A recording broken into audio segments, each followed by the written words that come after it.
All right, looks like we have hit 2 o'clock. Kinsey, how are we looking on is everybody showing up? Yeah, let's go ahead and get started. All right, let's do it. Hope everybody's ready for an exciting ride into phishing. Welcome everyone to the webinar. My name is Brad Turner, and I'm the Business Development Manager here at IronTech Security. Today's deeper dive is going to be all about phishing. It's going to be 20 to 30 minutes long. Now, this isn't the type of phishing that you do next to a body of water, but the type of phishing that is done on the web to exploit people and businesses. I know we've mentioned this subject before, but today we're going to dive a little deeper. We're going to talk about exactly what phishing attacks are, how to spot them, and the different types of phishing attacks that exist. We're also going to cover how to drastically reduce the likelihood of falling victim to a phishing or ransomware attack. So what is phishing exactly? Phishing is the fraudulent attempt to obtain sensitive information or data, such as usernames and credit card details, by disguising oneself as a trustworthy source in an electronic communication. The hackers or bad actors behind these phishing schemes are trying to get you to release information about yourself or the organization you work for their own financial gain. Phishing scams and schemes are becoming more creative every day. Just as we're getting smarter on how to avoid falling victim to a phishing email or text message, organized crime groups out there are learning new ways to steal our information for their own gain. The most common platform for phishing attacks is email. Hackers know that most organizations and businesses use email to communicate inside of their company and to communicate with their clients. Hackers have the ability to send out massive amounts of emails at the same time. This is why email phishing is so popular. How are these cyber criminals getting my email, you may ask? Oftentimes, emails are posted on company websites for anyone to see. Sometimes hackers are generating random emails and attempting to get a response just to verify that the email address is actually being used by a human being. Email phishing is the most prominent method for phishing attacks, but it's not the only type of phishing attack out there. There are plenty. I'm going to go into detail about them into this deeper dive. In the previous slide, I mentioned how email phishing attacks are sometimes generated in large amounts and sent out. Well, this type of phishing is a lot more personal. Spear phishing is a type of phishing that usually looks like it's coming from a trusted or known source. Take a look at the image on this slide. It looks like someone is getting an email from what seems to be their boss. The names and emails are blurred out, but we can still get the main point. Are you in the office? I need to know if you can process a wire transfer, as we need to pay for an invoice now. At some offices, this may be a normal day-to-day thing, but there are a couple of red flags that stand out. The sender is asking the receiver to email them back and to get the invoice paid right now. Also notice that the signature of the sender has no details in it. Most spear phishing attacks are trying to build a sense of urgency, so the receiver doesn't question the message until it's too late. The lack of information in the signature is probably because the hacker doesn't know that information. If the receiver will give the boss a call and make sure that he actually wants the wire transfer to happen, it's possible for this person to potentially save the company hundreds, if not thousands of dollars. This is just one example of spear phishing attack. Spear phishing attacks are not only a threat to businesses, they can also be a specific threat to people. Spear phishing attempts may ask for your social security number, your login credentials for your online banking, or any other platform for that matter. The next type of phishing attack I want to talk about is a BEC scam. Business email compromise attacks, or BEC scams, are the most financially damaging of online crimes. It exploits the fact that so many of us rely on email to conduct business, both personal email accounts and professional email accounts. Take a look at this image I have on this slide. The image goes into detail on how the typical BEC scam is conducted. Step 1 on the far left. An organized crime group will target an organization, typically a United States or European-based business. So they're going to start to gather information on the company from the information listed on its website. This is going to help them to build a profile on the company and the people that work there.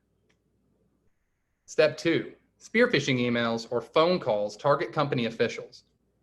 Perpetrators use persuasion and pressure to try to exploit human nature. Once they're able to find someone who's falling for the spear phishing attacks, they're able to move ahead to step 3.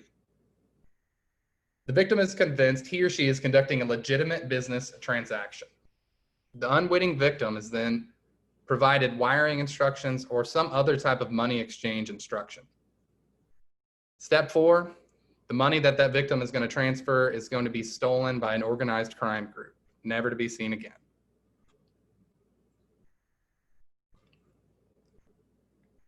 Smishing and vishing may sound like funny words, but they're not to be taken lightly. These are 2 more types of phishing attacks. The main difference between these 2 types of attacks from all the others is that they don't involve the use of email.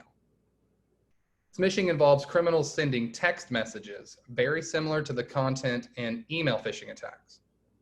In most cases, the text messages are going to be from a bank or maybe your credit card company asking for you to click on a link because some login info is missing, or maybe there was some suspected malicious activity on your account. You can also expect these attacks to say you've won some type of gift card or redeemable voucher and to click this link to claim it. If you happen to click one of these links, you're more than likely going to be asked to reveal some type of confidential information, whether it be your birth date or your email address or social security number. Smishing attacks work the same way, but instead of using text messages, the hackers or bad actors are going to be calling your phone, your house phone, or your cell phone. An example of a phishing attack is a phone call that you have won a free prize, but you need to first pay shipping and handling to actually claim it. Once you pay the shipping and handling, hackers will stop communicating with you and you won't receive any type of prize. Another example of a phishing attack, is you get a call from someone claiming there's a $500 charge on your bank account, but first they need to confirm that you're actually the owner of said account. The attacker is attempting to create a sense of urgency so that the person will give up an information without thinking. The hacker will ask the person to confirm their identity by reading off a 6-digit number that's being sent to their phone via text message or email. They'll also be asked to confirm their email address. What is actually happening is that the hacker is attempting to reset the account so that further changes can be made and the hacker can get control over your bank account. These are things that are happening completely behind the scenes, all the while the person on the other end of the phone is completely unaware. How to spot a phishing email. It's not as hard as you might think. A few simple practices can make this much easier. For instance, hovering your cursor over the email address a suspicious email is coming from may reveal that it's not coming from the person or organization you think it is. The name could be right, but look closely at the email domain. If it doesn't match up to the organization or company that the person works for, be wary of opening any attachment that's coming from this person until you've reached out to them to verify they actually are sending these emails to you. Another useful tip for spotting a phishing email is looking out for bad grammar or misspelled words. Like I said in the previous slide, hackers are getting more and more creative on how they word and set up these phishing emails. But sometimes they're going to slip up on grammar and spelling because they may not actually be from an English-speaking country. If you get an email requesting login information or payment information, that can also be a sign the sender of the email may have malicious intentions. Most of the time, when your login information needs to be updated, the vendor or provider will have given you notice beforehand. And a lot of subscriptions that people commonly sign up for don't actually make you update or change your password and username information at all. If you've canceled a debit or credit card in the recent past, it is possible for some services to reach out asking you to update your card information. You need to always be wary of who you give your credit card info to, especially if you haven't made any changes to any of the cards you normally use. If someone is asking you to update your credit card information and you haven't canceled a card recently, give the vendor or provider a call before you click on any links. Just a few minutes can possibly save you tons of money. How did a phishing scam find me? Phishing scams are very popular because of how easy some people share personal information to sources that may or may not be trustworthy. If you're getting phishing scams frequently, you may be wondering how the bad actors got your email address in the first place. Sometimes email addresses are sent phishing scams at random. They take your name, they might add some numbers to the end of it, then they'll add gmail.com or at yahoo.com or any other email domain you can think of. Emails just like this are sent out in the thousands, if not hundreds of thousands at once. The only way they know your email is actually being used by a person is if you accidentally respond or click on a link that you shouldn't have. After that, they're going to add your email address to a list of known used email addresses, and these lists are going to be bought and sold on the dark web for other hackers and malcontents to use and exploit. If you have responded or clicked on a link in a phishing email, hackers may be able to wreak all sorts of havoc on your business and personal life. They have the ability to open credit cards in your name, maybe hijack your passwords and usernames, make purchases or obtain cash advances, or even possibly use and abuse your social security number. All of these things have a huge effect on a person's life. Another big reason why we are so passionate about making sure people are aware of phishing scams and the threat they pose to you is that phishing is the #1 vehicle for ransomware. I know we've talked about ransomware in the past, but what's the harm in going over it again? Ransomware happens when cyber criminals encrypt your information and demand a ransom before they will return it to you. In order for a cyber criminal to gain access to your data and information, you must first fall victim to some type of phishing scam. This can allow them to get inside the door of your network and start poking around to find that critical information that you can't run without. Once that info is found, these cyber criminals will steal that information or possibly encrypt it so that you don't have access to it anymore. You'll be informed that you must pay some sort of ransom to get your information back, be it $5, $5,000, $5 million. They're going to demand some amount of money, and more than likely, they're going to have great customer service.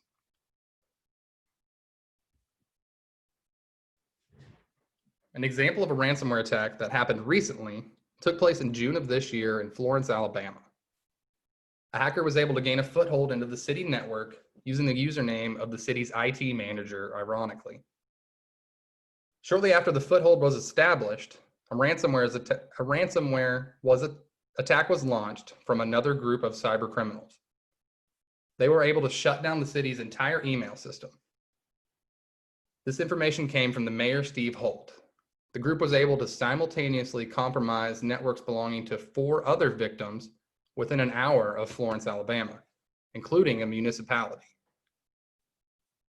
Initially, the ransom was set at $378,000 in Bitcoin. But using an outside security firm, they were able to negotiate down to $291,000 in Bitcoin. On June 10th, in an emergency meeting, the city council approved the ransom payment. They said that Florence couldn't afford to see its citizens' personal and financial data jeopardized by not paying. This is just one example of a large ransomware attack that has taken place this year. Ransomware and cybersecurity is something that we have to take seriously, or things just like this could happen to your organization or to someone else's organization that you know.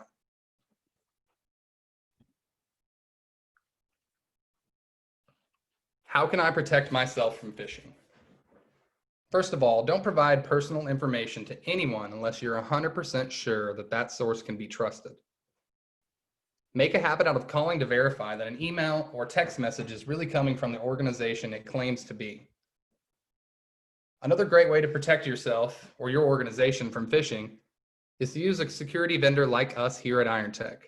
We have the ability to deploy best-of-breed security tools that will enable you to practically wind the clock back if you or one of your employees falls victim to an attack. A security vendor will consult you on best practices to make sure your business is staying as secure as possible. A good security vendor will make sure there are multiple backups in place and that you are using an active spam filtering on your email to help prevent malicious emails from getting to your employees. Keep in mind that no one can stop all malicious emails from coming through.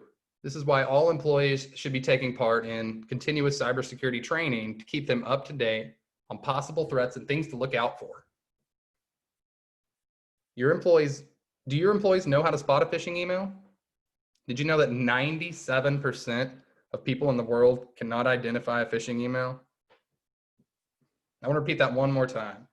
97% of people in the world.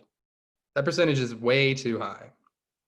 On the next slide, I'm going to show you a short video on the continuous cybersecurity training that we here at IronTech Security offer to our clients. See if I can get it to play.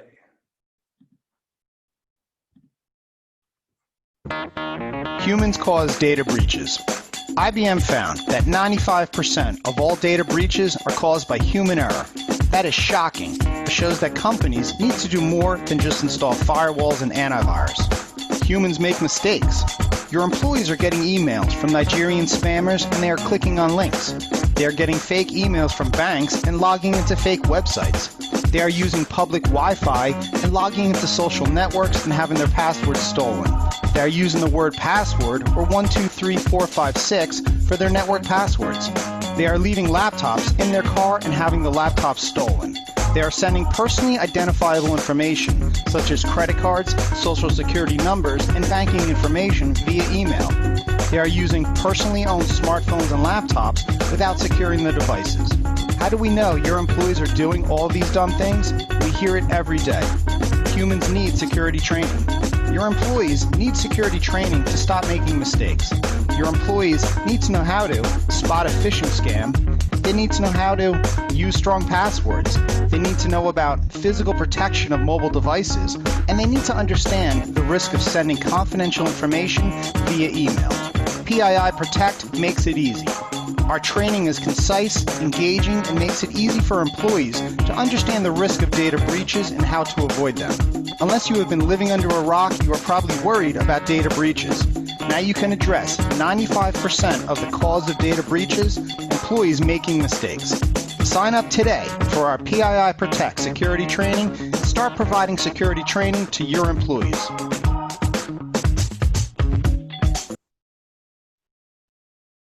This continuous cybersecurity training platform is one of the best training platforms I have personally seen or used. Here at IronTech, we have all of our employees participate in the program. This training will enable a manager to monitor each employee as they take courses and complete the weekly micro courses that are going to be sent to them weekly. My favorite part about this is the ESS score that is generated for each user as they work their way through the modules and simulated phishing attacks. We try to make it a competition here to see who has the highest score. I think I'm winning right now, but I may not be. Since we're talking about phishing in this deeper dive, I want to explain how the simulated phishing feature on this training stuff works. Whoever is set up as the manager of the training account is going to be able to send out simulated phishing attacks to their employees and see who clicked on the link or who fell victim to the scam firsthand. If someone falls for the phishing attempt, they're instantly directed to a learning module about the phishing attack platform that was taking place there. This tool is key to maintaining a security-oriented culture.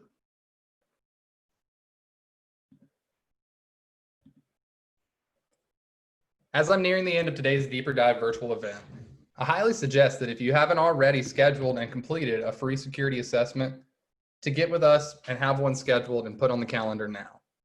Take advantage of this opportunity to meet with us for 30 minutes to an hour and talk about making your organization as secure as possible. Reach out to us at commandcenter@irontechsecurity.com, or you can email me directly at brad.turner@irontechsecurity.com. As always, you can still call us at 479-434-1400. Thank you guys very much for coming, and I want to open up the floor if anybody has any questions. Kinsey, we got anything in the Q&A? I'm not seeing anything. Guess I did a really good job of explaining it. What are we talking about next week? Next week, we're going to be covering the importance of data backup. Okay. Well, I guess I finished up a little early. I'm going to put that link in the chat right now. If you guys want to go ahead and register for next week's. Brad, it doesn't look like we have any questions, so I guess we can go ahead and end the webinar and see you guys next week. Yep. Well, thank you everybody for coming, and I hope to see you next week. Bye, guys.